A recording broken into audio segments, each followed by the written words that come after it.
Para sa mga basher ko dyan, lipat na lang kayo ng ibang mga channel kung ayaw nyo ng kwentong sabong.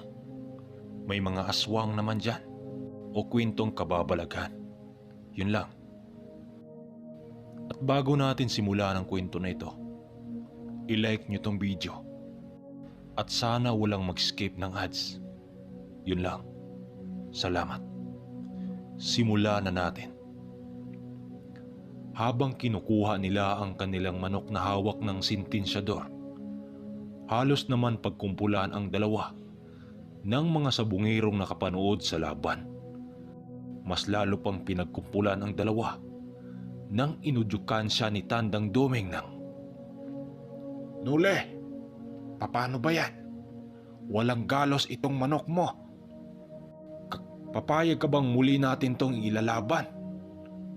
nang marinig yun ni Nuli, wala naman siyang nagawa kundi pumayag sa sinabi ng matanda. Habang nag-uusap silang dalawa, hindi nila napapansin na mayroon palang nakikinig sa kanilang usapan.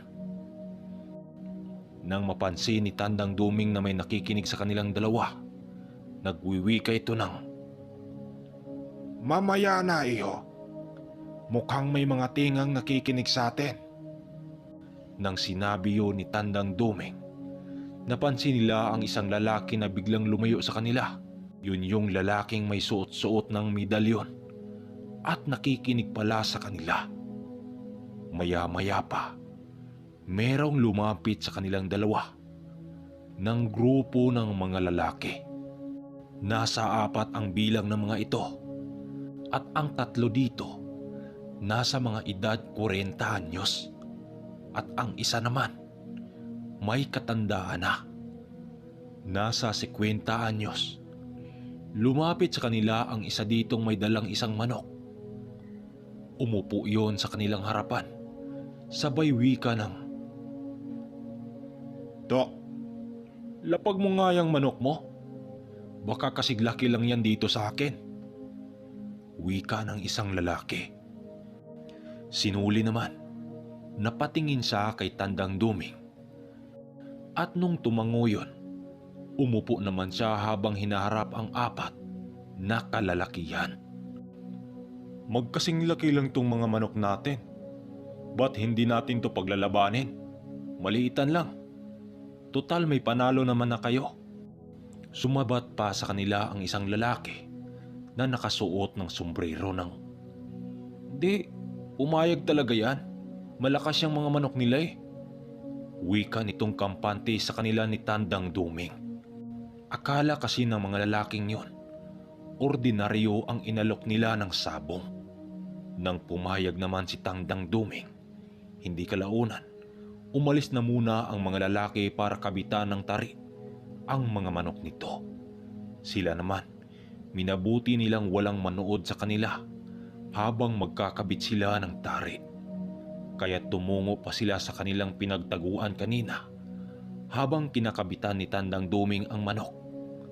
Nagwiwika ito ng, Di ko akalaing may mga antingiro din palang napadpad dito.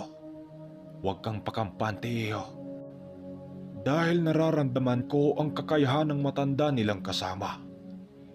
Itong sinuli naman, napapasagot tuloy siya dito ng, Ho, paano kung masumpa tayo? Ngumisi lang naman ang matanda habang sumasagot kay Nuli ng, Huwag kang mag-alala, Nole. Dahil ang karga nating dala, hindi masumpa-sumpa kapag tumapat na patay ang buwan. Dahil sa kanyang mga naririnig, pinili na lang niyang magtiwala sa matanda at manahimik na lang. Muling inilagay ni Tandang Duming ang kapirasong kahoy na kanilang ginagamit kanina. Makalipas lang ang ilang minuto, tapos na sila, sakto namang nagkasabayan lang sila sa pagpasok ng ruwida ng kanilang makakalaban. Habang pumisto na sila sa sabungan, pasimple naman niyang kinalabit si Tandang Duming nang masipat nilang naghagis ng asin. Sa gitna ng ruwida ang isang matandang lalaki. Yun yung matandang kasama na kanilang makakalaban. Hindi pa yun nakontento. Muli pa yung naghagis ng mga bagay na palagay niya isa yung sanga ng kahoy na kung tawagin ay sinukuan. Nang masipat yun ni Tandang Duming, napawika yun ng, Asin at sinukuan. Anong palagay nila sa manok natin? Demonyo? Hayaan mo lang yan, Nole. Parte yan ng kanilang tradisyon. Para mataboy ang malas. Pero mamaya, tingnan natin kung tatalabayang mga pangontra nilang inilatag. Nang maghudyat na ang taga-karyo na bitawa na ang mga manok, dito pa nagulat si Nole nang sinadya pa ni Manong Duming nandun ihagis ang kanilang manok doon sa sinaboy ng matanda. Ayon pa kay Nole, sa bawat sapol ng dalawang panig, rinig niya ang mga tama ng manok sa kalaban, subalit magkaganon pa man, nanlaki pa ang mga mata ng kalaban nila nang masipat nilang halos mapadapa na lang ang manok ni Nole. Pero ang ipinagtataka dito, walang dugong tumulong. Ibig sabihin lang nun, wala yung sugat na nararamdaman. Sa katagalan pa ng pagbubuno ng dalawang manok, patawa-tawa na lang itong si Nole nang masipat nilang kumalas ang tari ng kalaban. Lumaban pa yon pero wala na yung nagawa hanggang sa nakaganti ang manok ni Nole nang siyang tumama sa liig ng tari nito sa kalaban. Binunot yon ng taga-karyo dahil tumarak ang bulag sa liig nito. Pagbunot dito, animoy nabulunan ang manok ng kalaban habang nangingisay. Habang ang matandang naghagis ng asin sa rueda, nanlilisik ang mga mata nito habang nakatingin sa kanilang dalawa. Dali-dali nilang kinuha ang pusta at kaagad nang lumabas sa sabungan. Habang bitbit nitong si Nole ang dalawang bihak, hindi naman maiwasang pagkumpulan silang dalawa ng mga sabungirong binatilyo at mga ibang sabungiro na nanggaling pa sa ibang mga lugar. Maraming nagtatanong sa kanilang dalawa kung taga saan sila, sino ang mga pangalan nila, nang siyang sinabi naman nila ng totoo para naman hindi na yon paulit-ulit na magbubuntot sa kanilang dalawa. Habang tumatagay silang dalawa ng tuba doon sa ilalim ng puno ng bangalanga, kanina pa nilang napapansin ang isang lalaking nakatitig sa kanilang dalawa habang may hawak itong isang manok na sa tingin nila ay hindi pa yon nailalaban. Maya-maya pa, hindi na yon nakatiis at lumapit rin sa kanila ng katagalan. Umupo yon sa isang bangko na gawa sa kawayan sa kanilang harapan habang pasimpleng nagtatanong ng, malapit lang ba ang bahay niyo dito, Noy? Dahil sa mga sinabi nito, napasagot naman dito sila Nole ng, hindi bay, malayo ang bahay namin dito sa bundok. Dahil sa kanyang mga sinasabi, tumitig lang naman ang lalaking kasing edad lang ni Nole at tumango yun. Maya-maya pa, nagwiwika si Manong Duming dito ng, ilalaban mo ba yung tandang mo, Noy? Mukhang mistiso naman yan. Maganda yung ilaban sa kapwa mistiso. Ngumiti lang naman ang lalaki habang sumasagot sa kanila ng, hindi na po. Katunayan nga niyan nabihag na yung dalawa nitong kasama. Minalas wika ng lalaki. Sa kanilang pakipag-usap ng lalaking yon, doon nila nalalaman na masasabi mo talagang may kaya ang mga magulang ng lalaking yon. Dahil sinabi nitong meron yung 100 pirasong mga tandang na inalagaan. Gulat na gulat silang dalawa dahil papanong nakakaya ng lalaking yon na alagaan ang ganong karaming manok. Hindi pa sila kumbinsido sa mga sinasabi nito kung kaya't nag-aalok ang lalaki na isama sila sa bahay nito. Dahil daw may handaan sila doon sa kanilang lugar. Fiesta kasi. Kung kaya't sumama silang dalawa sa lalaking bago nilang nakilala. Dahil malapit lang din naman, Doon sa sabungan ang bahay nito. Nagpakilala sa kanila ang dalawa. Ang lalaki niyon sa pangalang Umar. Pagdating nilang dalawa sa bahay nito, doon nila nasipat ang bahay nitong masasabi mong galante. Sa paligid nito, nakapaikot ang mga manok na sobrang dami. Napakadaming bisita ng bahay ni Umar. Ang iba dito kumakain. Yung iba naman, nag-iinuman yon sa labas ng bahay nito. At sa parteng gilid naman ng bahay nito, mayroong mga kabataang may mga hawak ng manok at nag-i-sparring yun doon. Dahil medyo nahiyang sumunod ang dalawa, pinili nilang lumihis ng daan papunta sa mga batang nagsasabong. Kung kaya't ang nangyari, nagulat si Umar nang masipat niyang walang nakasunod sa kanya. "Manong Duming, ang daming mga tao dito, nakakahiya naman. Tingnan mo, pinagtinginan tayo." Nakabihis pambukid lang kasi silang dalawa at purong nakayapak pa. Dahil sa kanilang lugar, hindi nauuso ang tsinilas. Kaya naman hindi maiwasang pagtinginan silang dalawa ng ilang mga tao roon. Maya-maya pa, mayroong tumawag sa kanilang dalawa. Paglingon nilang dalawa, si Umar pala yun. "Oy pre, Manoy, kumain na muna kayong dalawa sa handaan." Wika nito sa kanilang dalawa. Kung kaya't sumunod na lang sila dito para hindi na yon magtatawag pa.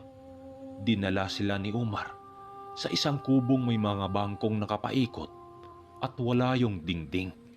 Sa gitna ng kubo na yon, nandun ang lamisang may mga handang pagkain.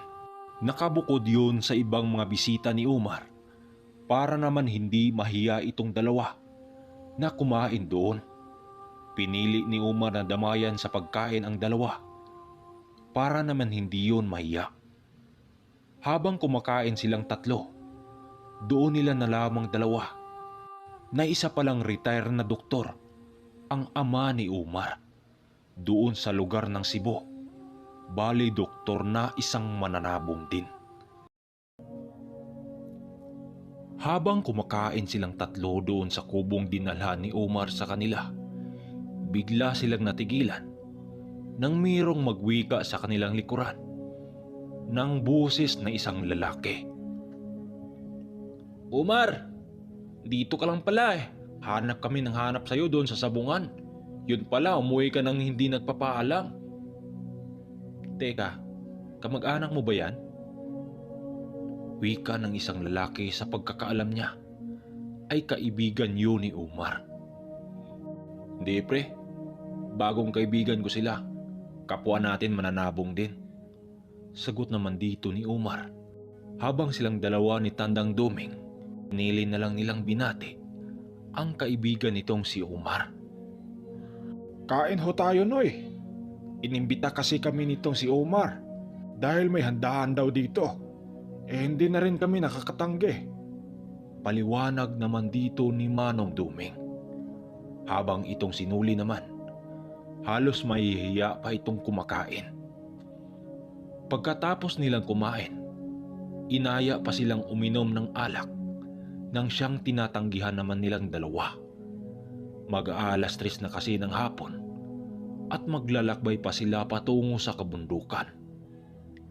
Hindi naman sila pinilit nitong si Umar dahil naintindihan din naman ito na malayo nga ang kanilang lakarin.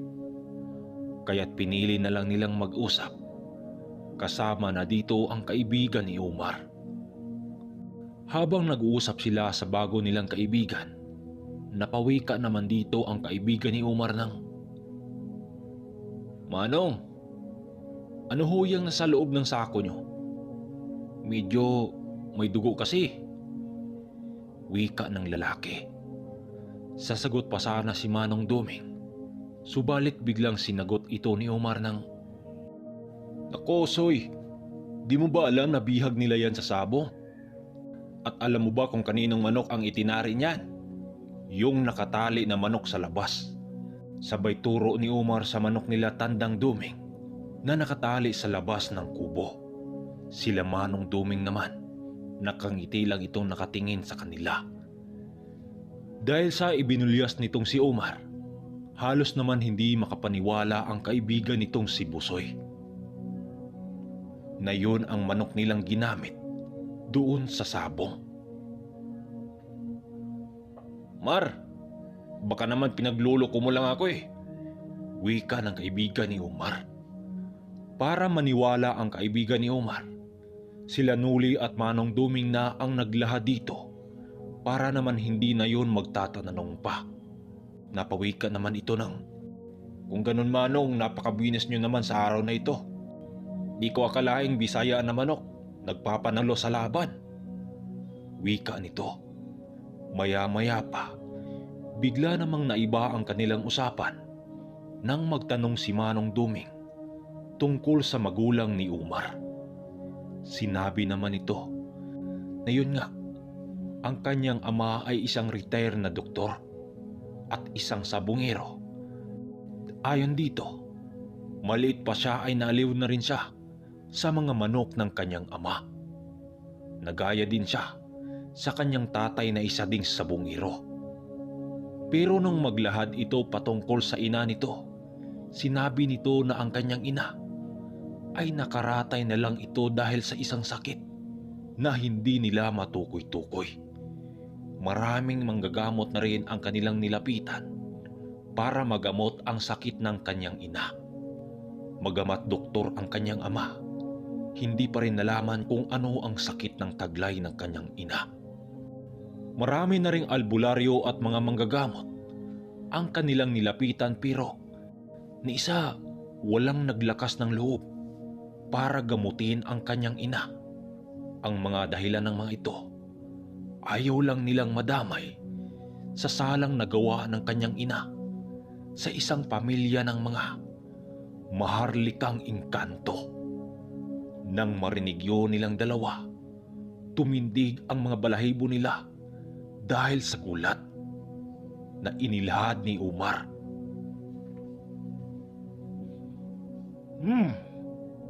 Maharlika ng mga engkanto. Hindi nga basta-basta ang lahi na yan, dahil yan ang pinakamalakas na uri ng engkanto. Hayaan mo, kakausapin ko ang ama mo. Baka meron akong maitulong sa problema nyo. Nang marinig yun ni Omar, baka sa pagmumuka nito ang labis na gulat. Maya-maya pa, nagpaalam sa kanila si Omar na pumasok na muna siya sa loob ng kanilang bahay.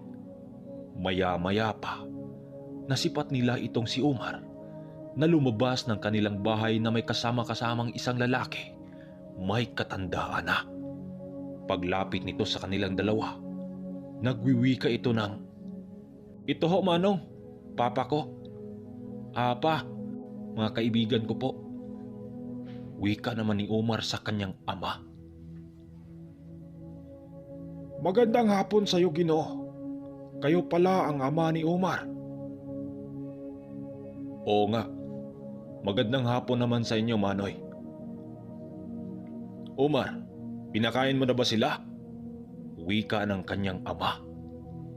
Oo tay, kanina pa kaming nag-uusap niyan eh. Nakilala ko sila doon sa sabungan tay, dahil nakita kong napakabagsik ng panabong ng maglulong ito. Wika naman ni Omar dito. Mga sabungero din pala kayo, Manoy. Ako nga pala si Mindo, isang sabungero dito sa aming bayan. Wika ng ama ni Omar. Dahil nga puro silang sabungero, kung kaya't mabilis lang silang magkasundo. Maraming usapin ang kanilang tinalakay noon hanggang sa dumating ang kanilang paksa patungkol sa kalagayan ng ina ni Omar. Ayon sa ama ni Omar, dumating na lang daw ang isang umaga na hindi na makatayo ang asawa nito at hindi na rin makapagsalita. Kung hindi mo mamasamain mundo, maaari ko bang masilayan ang kalagayan ng iyong asawa? Wika dito ni Manong Duming. Dahil sa kanyang mga sinasabi, kaya't dinala sila sa loob ng bahay nito, kung saan nakita nila ang kalunos-lunos na kalagayan ng ina ni Umar. Halos butot balat na ang buong katawan nito, habang nakaratay na lang sa isang malaking wheelchair na tulak-tulak. Magamat hindi nakapagsalita ang asawa nito, subalit batid ni Manong Duming na may gustong sabihin sa kanila ang asawa nitong naghihirap. Nang hawakan ni Manong Duming ang pulso ng ina ni Umar, biglang napausal itong si Manong Duming nang maramdaman ito ang presensya ng isang maharlikang engkanto. Nang maramdaman yon ni Manong Duming, nagwika ito sa ama ni Umar ng, Mondo, matagal na pala itong sakit ng asawa mo at nararamdaman ko na malapit nang kunin ang kaluluwa ng asawa mo ng hari ng mga engkanto dahil sa kasalanan ng asawa mo. Nang marinig yun ng ama ni Umar, animoy sinakluban yun ng langit at lupa at lumuhod sa harapan ni Manong Duming na nagmamakawa na tulungan sila kung meron man silang maitulong. Mondo, huwag kang mag-alala. Gagamutin ko yung asawa mo hanggat sa aking kakayahan. Magtiwala ka lang, Mondo, sa Panginoon. Babalik na muna kami sa bundok para kunin ko ang mga gamit ko. Huwag kang mag-alala. Babalik din kami dito sa lugar nyo makalipas ang 3 araw. Wika dito ni Manong Duming. Labis naman ang pagpasalamat ng ama ni Umar kay Manong Duming. Bago sila umuwi, pinabaunan sila ng maraming pagkain ng ama ni Umar bago sila akyat ng bundok.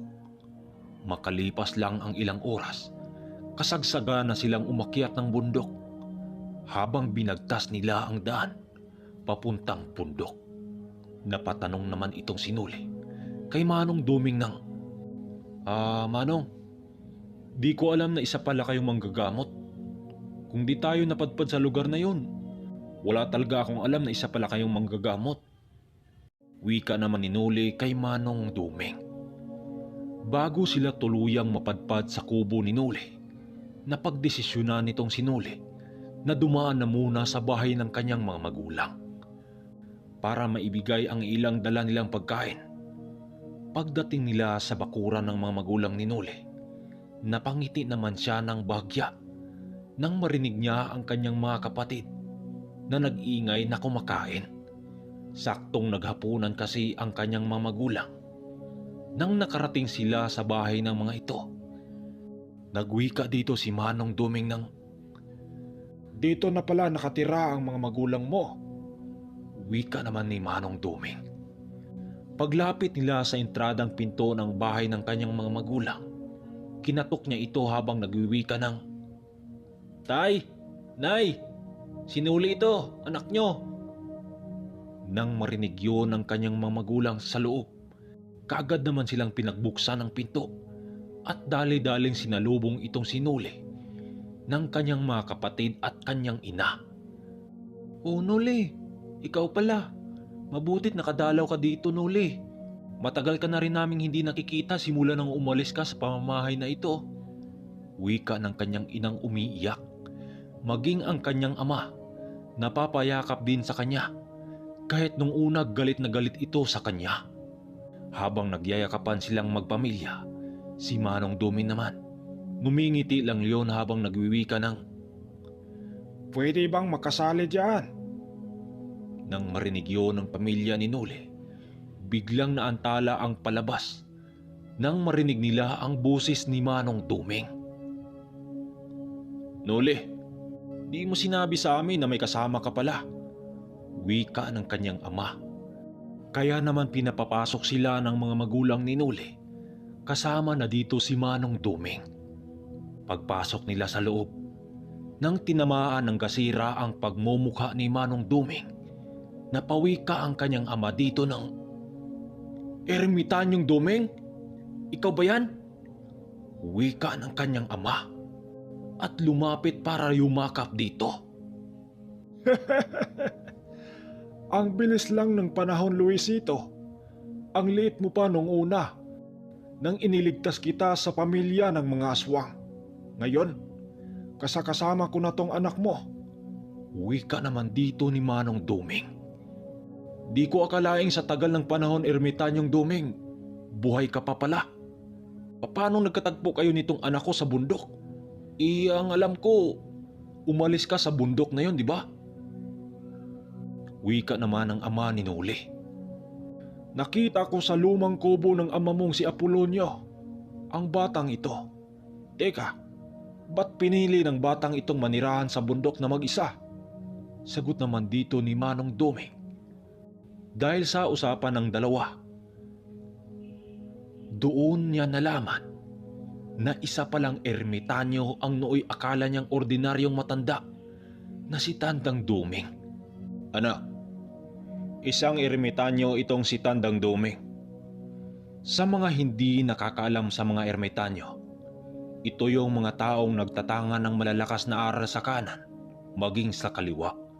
Bukod pa dyan, nagtatangan din yun ng mga malalakas na mga mutya at agimat nang siyang kinakatakutan ng mga aswang at mambabarang umangkukulam. Maging mga dibinong diwata at mga engkantong itim, pinapaluhod lang ng mga ermitanyo nang walang kahirap-hirap. Halos madigas sa gulat itong sinuli ng mga inilahad ng kanyang ama patungkol kay Ermitanyong Duming.